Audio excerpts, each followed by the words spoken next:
Hello అండి, అందరికీ నమస్కారం. సో ఈరోజు మన స్టోరీ వచ్చేసి mister romantic devil part 14. So late చేయకుండా స్టోరీలోకి వెళ్ళిపోదాం. ఆంటీ, మీతో కొంచెం మాట్లాడాలి అని వచ్చాను అంటుంది వైష్ణవి. దేని గురించి తల్లి అని అడుగుతుంది వివేక్ వాళ్ళ మదర్. అది ఆంటీ, నాకు కూడా ఈ రోజే తెలిసింది. దీంట్లో వివేక్ తప్పు కూడా ఏం లేదు. అంకుల్ చనిపోవడానికి ఒకందుకు కారణం నేనే ఆంటీ అంటుంది వైష్ణవి. దాంతో ఆవిడ ఒక్కసారిగా షాక్ అయ్యి, నువ్వు కారణం ఏంటి తల్లి అని అడుగుతుంది.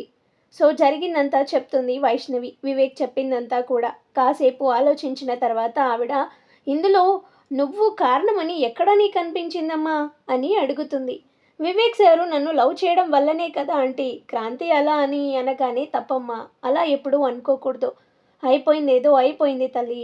ఇప్పుడు పోయిన అంకుల్ని ఎలాగో నేను తీసుకురాలేను, ఎవరూ తీసుకురాలేరు. కానీ ఉన్న వివేక్ నువ్వైనా హ్యాపీగా ఉండండి అని తను అనగానే వైష్ణవికి ఏం అర్థం కాక అలాగే చూస్తుంది వైష్ణవి.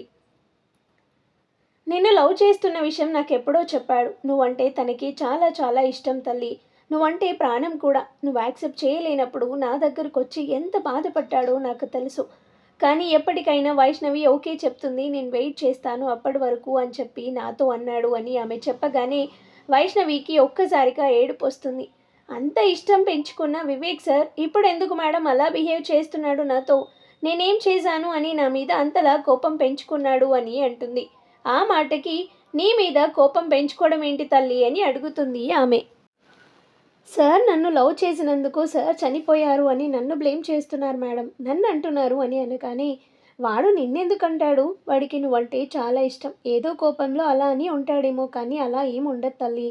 దాని గురించి మనసులో పెట్టుకొని బాధపడకు అని అనగానే, లేదు మేడం, డే 1 నుంచి నేను జాబ్లో జాయిన్ అయినప్పటి నుంచి రీజన్ లేకుండా అరవడం, కోప్పడడం నా మీద. నాకు చాలా చాలా బాధ అనిపిస్తుంది మేడం.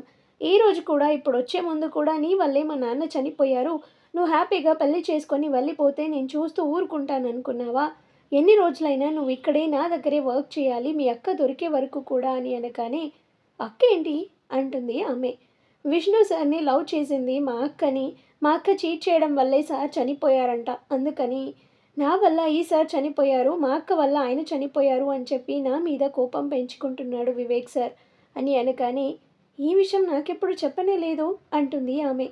నాకు ఇప్పుడే తెలిసింది మేడం, వివేక్ సార్ చెప్పారు. సార్కి కూడా 1 వీక్ బ్యాకే తెలిసింది అంట. అవునా, సరే నువ్వు దాని గురించి ఏం ఆలోచించకు, వాడితో నేను మాట్లాడతాను అని అంటుంది. కానీ వీళ్ళు అలా మాట్లాడుకుంటూ ఉండగానే సడన్గా వివేక్ కూడా ఎంట్రీ ఇచ్చాడు. వివేక్ని చూడగానే వైష్ణవి ఒక్కసారిగా షాక్ అయి లేచి నిల్చుంటుంది. వివేక్ కూడా వైష్ణవిని చూసి, నువ్వేంటి ఇక్కడ, పర్సనల్ ప్రాబ్లం, తొందరగా వెళ్ళాలి అని చెప్పేసి ఇక్కడికి ఎందుకు వచ్చావు, మా అమ్మతో ఏం మాట్లాడుతున్నావు అని అడుగుతాడు. వైష్ణవి సైలెంట్గా నిల్చుని ఉంటుంది. దాంతో వాళ్ళమ్మ కలక చేసుకొని, ఏంటి వివేక్ ఇది, చిన్నపిల్లాడిలా ఎందుకు ఇలా ఆలోచిస్తున్నావు నువ్వు అని తను అడగగానే వివేక్కి అర్థమైపోతుంది అంతా వైష్ణవి చెప్పేసింది అని. దాంతో వైష్ణవి మీద చాలా కోపం వచ్చింది. వివేక్ ఇక్కడ రా అని తనమ్మ పిలవగానే వెళ్ళి పక్కనే కూర్చున్నాడు. ఎందుకు తనని అలా అంటున్నావు? అది కాదమ్మా, చేసిందంతా చేసి ఇక్కడికి వచ్చి అన్నీ నీకు చెప్తుందా? తనేం చేసిందిరా, ఒక అందుకు చేసిందంతా నువ్వే కదా అని వాళ్ళమ్మ అనగానే, అమ్మా అని అంటాడు వివేక్. అంతే కదరా, తనని లవ్ చేయమని తనేమైనా అడిగిందా? లేదు కదా, అంతా నువ్వు చేసి ఆ అమ్మాయిని బ్లేమ్ చేస్తావేంట్రా మైండ్ లేకుండా? అది కాదమ్మా అని వివేక్ ఏదో చెప్తుంటే, చాలు వివేక్, ఇంకా చాలు, ఇప్పటికే తన మీద అరిచింది చాలు. నువ్వు తనని ఎంత లవ్ చేశావో నాకు తెలీదా? ఎందుకు ఇలా బిహేవ్ చేస్తున్నావు అని అనగానే వివేక్కి ఒక్కసారిగా కళ్ళల్లో నీళ్ళు వచ్చేశాయి. అది కాదమ్మా, నేను తనని లవ్ చేయడం వల్లనే కదా అలా జరిగింది. తన అక్క వల్లే కదా విష్ణుగాడు అలా చనిపోయాడు. దీనంతటికి కారణం ఎవరమ్మా, వీళ్ళు కాదా? వీళ్ళు అంటే వైష్ణవి కాదు నాన్న. వాళ్ళ అక్క చేసిన దానికి వైష్ణవి ఏం చేసిందని తనని అంటున్నావు నువ్వు? ఇంకా చాలు, ఇక్కడితో ఆపేసి తనతో హ్యాపీగా ఉండు. అమ్మా అంటాడు. నేను చెప్పింది చెయ్యి, నీకు తనంటే ఎంత ఇష్టమో నాకు తెలుసు. సో నువ్వు తనతో హ్యాపీగా ఉండి బిజినెస్ అది చూసుకుంటే మీ నాన్న ఆత్మ కూడా శాంతిస్తుంది. మేమెప్పుడూ నీ సంతోషం కోసమే ఏది చేసినా కూడా నీ సంతోషమే కోరుకున్నాం. చిన్నప్పటి నుంచి ఏ రోజు నువ్వు బాధపడకూడదు, ఏ రోజు కూడా నీ కళ్ళల్లో నీళ్లు చూడకూడదు అని నువ్వు అడిగింది, నీకు కావాల్సింది అన్నీ నువ్వు అడగక ముందుకే నీకు తెచ్చిపెట్టాము తెలుసుకొని. అంతా వదిలేసాయి. ఎలాగో నాన్న వెళ్ళిపోయారు, మళ్ళీ ఏం చేసినా తిరిగి రారు. హ్యాపీగా ఉండరా? నువ్వు హ్యాపీగా ఉంటే నేను సంతోషంగా ఉండగలుగుతాను నాకు ఇంకా నువ్వు తప్ప ఎవరున్నారా? అమ్మా ప్లీజ్ అమ్మా. సరే నేను ఏడవద్దు అంటే నువ్వు హ్యాపీగా ఉండాలి. సరే అమ్మా అంటాడు వివేక్. సరే ఇంకా అన్నీ వదిలేసాయి అనగానే ఓకే అంటాడు. వైష్ణవి ఇలా రామ్మా అనగానే వైష్ణవి వస్తుంది. నీకు వివేక్ అంటే ఇష్టమేనా అని అడుగుతుంది ఆమె. వైష్ణవి ఏం మాట్లాడకుండా సైలెంట్గా ఉంటుంది. నీ మనసులో ఏముందో అది చెప్పు. అది ఓకే అయినా పర్వాలేదు, ఓకే కాకపోయినా పర్వాలేదు. నీ మనసులో ఉంది చెప్పు. ఏం భయపడొద్దు, ఎవరి గురించి భయపడొద్దు అని చెప్పగానే కాసేపు సైలెంట్గా ఉండి ఇష్టమే ఆంటీ అని చెప్తుంది వైష్ణవి. మరి అంత ఇష్టమైన దానివి వేరే పెళ్లి చూపులు చూడడానికి ఎలా ఒప్పుకున్నావు? హ్యాపీగా లీవ్ కూడా తీసుకొని వెళ్ళావు కదా అని వివేక్ అంటాడు. నువ్వు ఆగు వివేక్ అని చెప్తుంది కదా చెప్పని అని వాళ్ళమ్మ అనగానే చెప్పమనమ్మా అంటాడు. అది కాదంటీ, వివేక్ సార్ అంటే ఇష్టమే. ఫస్ట్లో వచ్చినప్పుడు ప్రపోజ్ చేసినప్పుడు నేను చదువుకోవాలి, జాబ్ చేయాలి అనే దాని మీదే నాకు ఇప్పుడు ఇష్టం లేదు అని చెప్పాను. కానీ కొన్ని రోజుల తర్వాత ఆలోచించి నన్ను ఇంతలా లవ్ చేస్తున్నారు, నా కోసం కాలేజ్లో జాయిన్ అయ్యారు, నా కోసం ఇంతలా చేస్తున్నారు అంటే నేనంటే ఎంత ఇష్టమో అలాంటి అతన్ని వదులుకోకూడదు అనుకున్నాను.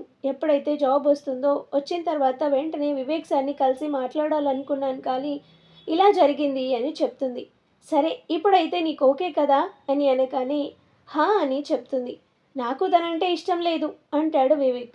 అదేంటి వివేక్, ఇన్ని రోజులు వైష్ణవి వైష్ణవి అని కలవరించి ఇప్పుడేమో తనంటే ఇష్టం లేదని చెప్తున్నావు? తను ఓకే చెప్పగానే వాళ్ళ అక్క చేసిన దానికి, తన వల్ల ఇలా జరిగిన దానికి అని వివేక్ మాట్లాడుతూ ఉంటే వివేక్ ఆల్రెడీ దాని గురించి డిస్కషన్ అయిపోయింది. దాంట్లో వైష్ణవి తప్పేమీ లేదు. అదేదో జరిగింది జరిగిపోయింది. ఇక మీదట ఆ విషయం వదిలే. నువ్వు హ్యాపీగా నువ్వు ప్రేమించిన అమ్మాయిని పెళ్లి చేసుకొని నువ్వు సంతోషంగా ఉండటమే మాకు కావాలి అని వాళ్ళమ్మ అనగానే వివేక్ ఇంకా ఏం మాట్లాడలేదు. తను అలాగే అంటాడు. నువ్వేం పట్టించుకోకు తల్లి, నువ్వు అనగానే ఓకే అంటే నేను ఇంకా వెళ్తాను అంటుంది. వెళ్తాను కాదు వెళ్ళొస్తాను అని చెప్పాలి అనగానే ఓకే వెళ్ళొస్తాను అంటుంది. ఎలా వెళ్తావు? ఉండు వివేక్ డ్రాప్ చేస్తాడు అనగానే ఏం అవసరం లేదు మేడం, మళ్ళీ ఏదో ఒకటి అంటూనే ఉంటారు. ఏమనట్లే కానీ వెళ్ళు అనగానే సరే అని వెళ్తుంది. వివేక్ వెళ్ళి తనని డ్రాప్ చేసిరా అనగానే ఓకే అమ్మ అని వెళ్ళిపోతాడు. వెళ్ళి కారులో కూర్చుంటాడు. వైష్ణవి మాత్రం కారులో కూర్చోకుండా అలాగే నిలబడి చూస్తూ ఉంటుంది. ఎక్కు, నీకు సపరేట్గా ఎక్కియాలా అనగానే ఏం అవసరం లేదు అంటుంది. మరి ఎక్కు అనగానే ఓకే అని ఎక్కుతుంది. నీతో కొంచెం మాట్లాడాలి అంటాడు వివేక్. దేని గురించి అని అడుగుతుంది వైష్ణవి. చెప్తాను అని ఒక కాఫీ షాప్ దగ్గరికి తీసుకెళ్తాడు. ఇక్కడికి ఎందుకు తీసుకొచ్చావు అని అనగానే చెప్పాను కదా మాట్లాడాలి అని అనగానే ఏమనకుండా సైలెంట్గా వివేక్ వెనకాలే వెళ్తుంది. వెళ్ళిన తర్వాత ఒక టేబుల్ దగ్గర కూర్చొని 2 కాఫీ ఆర్డర్ ఇస్తారు. కాఫీ ఆర్డర్ ఇచ్చాక కాఫీ తాగుతూ ఉంటే వైష్ణవి సైలెంట్గా వివేక్ మొహం చూస్తూ ఉంది. ఏంటి తాగు అని వివేక్ అనగానే తాగుతున్నా, అయినా ఏదో మాట్లాడాలి అన్నారు కదా చెప్పండి, నేను తొందరగా వెళ్ళాలి, నా కోసం మా అమ్మమ్మ వెయిట్ చేస్తుంది అనగానే సరే అని చెప్పి మా అమ్మకి ఎందుకు అలా చెప్పావు అని అడుగుతాడు. నేనేం చెప్పాను? నువ్వేం చెప్పావా? ఇప్పటివరకు మాట్లాడావు కదా, అప్పుడే మర్చిపోయావా? సరే డైరెక్ట్గా పాయింట్కి వస్తున్నా, నేనంటే ఇష్టమని ఎందుకు చెప్పావు అని అడుగుతాడు.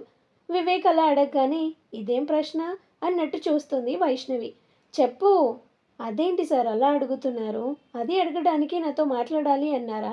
అవును, నేను నీకోసమని కాలేజ్కి వచ్చి నీ చుట్టూ తిరిగి నీకు ప్రపోజ్ చేస్తే నువ్వు అని చెప్పి ఇప్పుడు మా అమ్మ నీకు ఇష్టమేనా అని అడగగానే ఇష్టమే అని చెప్పావు అని అడగగానే ఇష్టమే కాబట్టి ఇష్టమని చెప్పాను అంటుంది.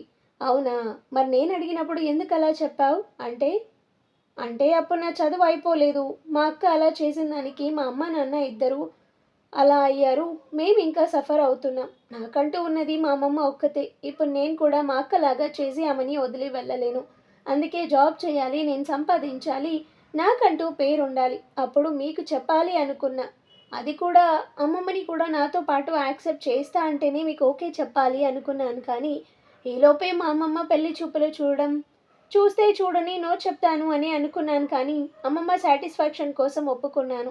ఆమె బాధ చూడలేక నేను ఓకే చెప్పడం, మీరు నా మీద అరవడం, సీరియస్ అవ్వడం, తిట్టడం, ఇంకా వచ్చినతను మా అమ్మమ్మని చూసుకుంటా అని చెప్పడంతో ఇంకా ఓకే చెప్పడం జరిగింది. కానీ మీరు దాన్ని కూడా చెడగొట్టారు అంటుంది. సరే ఇంకా వెళ్దామా, కార్లో కూర్చొని మాట్లాడుకుందాం, నాకు లేట్ అవుతుంది అనగాని సరే అని ఇద్దరూ కలిసి కార్ దగ్గరికి వెళ్ళారు. స్టార్ట్ అయ్యారు. నిన్ను ఒకటి అడుగుతాను, నిజం చెప్తావా అంటాడు. అడగండి అని అనగానే, నేను ఒకవేళ అది క్యాన్సల్ చేయకపోతే నువ్వు ఆ పెళ్ళి చేసుకునేదానివా అని అడుగుతాడు. అవును చేసుకునేదానిని. చేసుకుంటావా? చేసుకోపో అయితే. మీరు క్యాన్సల్ చేశారు కదా, ఇంకా ఎక్కడ చేసుకుంటాను అంటుంది. వాడు కాకపోతే ఇంకా ఉంటారు కదా, పెళ్లి చేసుకోపో అనగానే ఓకే చేసుకుంటాను అంటుంది వైష్ణవి. దాంతో వివేక్కి కోపం వచ్చి చేసుకుంటావా అని హ్యాండ్ పట్టుకుంటాడు. వివేక్ అలా పట్టుకోగానే ఒక్క నిమిషం అలా ఉండిపోయింది వైష్ణవి. ఏంటి మాట్లాడవు, చేసుకుంటావా అని మళ్ళీ అడుగుతాడు. చెయ్యి వదలండి సార్ అంటుంది. ఎందుకు ఎందుకు వదలాలి అని కారు పక్క కాపి ఇంకా దగ్గరికి వెళ్తాడు వివేక్. దాంతో వైష్ణవికి హార్ట్ బీట్ పెరిగిపోయింది, చెమటలు పడుతున్నాయి. మెల్లగా వదలండి సార్ అంది తడబడుతూ. నేను వదలను. నేను పిచ్చోన్ని అనుకుంటున్నావా? వేరేవన్నీ చేసుకొని వెళ్ళిపోతాను అంటే చూస్తూ ఊరుకోవడానికి అని మాట్లాడుతూ ఉంటే వైష్ణవి నోట్ల నుండి మాట రావట్లేదు. వివేక్ తనకి అంత దగ్గరగా ఉంటే తనకు అస్సలు తన వల్ల కావట్లేదు. ఏంటి మాట్లాడవు అని వివేక్ వైష్ణవిని అడుగుతూ తన నుదుటి మీద చెమటని చూసి ఎందుకింతలా చెమటలు వస్తున్నాయని అప్పుడు తనున్న పొజిషన్ చూసుకున్నాడు. అప్పటికి కానీ అర్థం కాలేదు అయ్యగారికి. వెంటనే తన 2 చేతులతో వైష్ణవి మొహాన్ని పట్టుకొని ఐ లవ్ యూ వైషు, నువ్వు లేకుండా నేను బ్రతకగలనా అని అనిపిస్తుంది ఒక్కోసారి. అంతలా ఎక్కేసావు. నిన్ను చూసిన తర్వాత యుఎస్కి వెళ్ళాక నేను నిన్ను ఎంత మిస్ అయ్యానో, నిన్ను నేను ఎంత ప్రేమిస్తున్నాను అనేది నాకు అప్పుడు అర్థమైంది. నిన్ను చూడడానికి ఎంత పరితపించానో తెలుసా? నువ్వు నా మొహం మీద ఇష్టం లేదు అని చెప్పినప్పుడు ఎంత బాధపడ్డానో నాకు తెలుసు. ప్లీజ్ వైషు, నన్ను వదిలి వెళ్ళకు please. I love you so much అని నుదుటి మీద ముద్దు పెడతాడు. వైష్ణవి అలాగే చూస్తూ ఉంది కానీ ఏం మాట్లాడట్లేదు. ఏంటి మాట్లాడవు అని వివేక్ అడిగితే ఇష్టమని చెప్తారు, నా మీద అరుస్తారు, కోపడతారు. ఇదెక్కడి ఇష్టమో నాకేం అర్థం కావట్లేదు అంటుంది వైష్ణవి. నిన్ను అలా అన్న ప్రతిసారి నేను ఎంత బాధపడ్డానో నాకు తెలుసు. నాన్న అలా, ఫ్రెండు అలా తెలిసేసరికి తీసుకోలేకపోయాను వైష్ణు. ఆ కోపం, బాధ అంతా ఎలా తీర్చేయాలో, ఎలా పోగొట్టాలో నాకు అర్థం కాలేదు. నీ మీద అరిచేశాను. I'm really sorry Vaishu. మీ అక్క తప్పు చేస్తే నిన్నెందుకు శిక్షించాలి అనుకున్నాను కానీ ఏంటో అలా జరిగిపోయింది. దాని గురించి వదిలే ప్లీజ్. ఆ టైంలో నాకేం తోచలేదు, నీ మీద అరిచాను అని. నీ మీద ప్రేమ లేదు అనుకోకు. నువ్వు పెళ్లి చూపులు అనగానే నా ప్రాణం నాకు దూరమైనట్టు అనిపించింది. అందుకే ఎలాగోలా క్యాన్సల్ చేయించాలి అనుకొని క్యాన్సల్ చేయించాను. ఎక్కడ దూరం అయిపోతావేమో అని. ప్లీజ్ అదంతా మైండ్లో నుండి తీసేయ్. నిన్నే కాదు మీ అమ్మమ్మని కూడా కంటికి రెప్పలా చూసుకుంటాను. నన్ను నమ్ము ప్లీజ్ వైషు అనగానే అని ఒక స్మైల్ ఇస్తుంది. అమ్మమ్మ అమ్మయ్య నవ్వేశావు, థ్యాంక్ యూ రా అనగానే సరే ఇంకా వెళ్దాం పదండి, నా కోసం అందరూ వెయిట్ చేస్తున్నారు అక్కడ అని అనగానే సారీ వెళ్దాం పదా అని తీసుకొని వెళ్ళి రూమ్ దగ్గర డ్రాప్ చేసి నేను రానా అని అడిగాడు. నో ఇప్పుడు ఏమొద్దు, అమ్మమ్మకి మన విషయం చెప్పిన తర్వాత అప్పుడు వద్దులే అనగానే ఓకే అంటుంది. అప్పటి వరకు ఏదైనా ఒక అనగానే ఏం లేదులే వెళ్ళు, నేను వెళ్తున్నా బాయ్ అనేసి లోపలికి వెళ్ళిపోతుంది వైష్ణవి. వెళ్తున్న వైష్ణవిని చూసి రాక్షసి అని అంటాడు వివేక్. మరి ఆ తర్వాత ఏం జరుగుతుంది అనేది నెక్స్ట్ ఎపిసోడ్లో చూద్దాము. టైమింగ్ కొంచెం తక్కువ ఇచ్చానండి, బికాజ్ మా పక్క ఇంట్లో ఒక డాగ్ ఉండింది, అది కంటిన్యూస్గా ఈరోజు అరుస్తూనే ఉంది. సో అది డిస్టర్బెన్స్ ఎక్కువ ఉంది, ఇప్పుడు కూడా అరుస్తూనే ఉంది. సో దానివల్ల టైమింగ్ అనేది తక్కువ ఇచ్చాను. బట్ రేపు మాత్రం కొంచెం ఎక్కువ టైమే ఇస్తాను. ప్లీజ్ ఈ రోజుకి అర్థం చేసుకోండి. అండ్ అలాగే మన స్టోరీ విన్న తర్వాత హైప్ ఆప్షన్ని క్లిక్ చేసి పాయింట్స్ కూడా ఇవ్వండి. Thank you.